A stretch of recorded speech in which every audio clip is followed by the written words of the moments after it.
കരുനാഗപ്പള്ളി മരുതൂർക്കുളങ്ങര മഹാദേവ ക്ഷേത്രത്തിൽ ഉത്സവത്തിന് കൊടിയേറി. 9-ന് ആറാട്ടോടെ ഉത്സവം സമാപിക്കും. 8-നാണ് ഉത്സവബലി.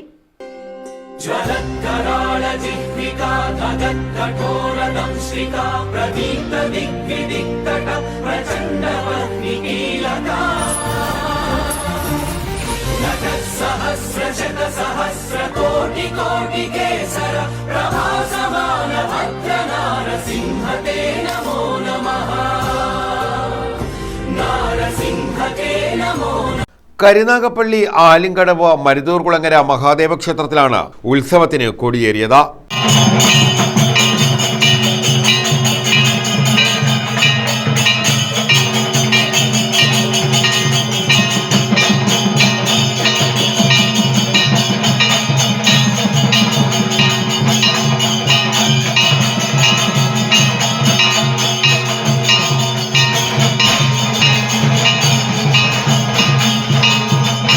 ക്ഷേത്രതന്ത്രി വൈക്കം നാഗമ്പൂജിമന ഹരിഗോവിന്ദ നമ്പൂതിരിയുടെ കാർമ്മികത്വത്തിലായിരുന്നു കൊടിയേറ്റ്.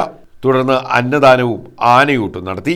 ഫെബ്രുവരി 1-ന് സാംസ്കാരിക സമ്മേളനം, മാമ്പ്രശ്രേഷ്ഠ സേവാ പുരസ്കാര സമർപ്പണം എന്നിവ നടക്കും. ഫെബ്രുവരി 8-ന് ആറാട്ടോടെ ഉത്സവത്തിന് സമാപനമാകും. 8-ന് രാവിലെ 11:30-ന് ആറാട്ട് സദ്യയും രാവിലെ 9-ന് അന്നദാനവും ആനയൂട്ടും നടക്കും. വൈകിട്ട് 5-ന് താലപ്പൊലി എഴുന്നള്ളത്തും ഉണ്ടാകും. ആലപ്പാട് ശക്തിപ്പറമ്പ് ഭദ്രകാളി ക്ഷേത്രത്തിൽ നിന്നുമാണ് താലപ്പൊലി എഴുന്നള്ളത്ത് ആരംഭിക്കുന്നത്. News bureau, Karunagappally.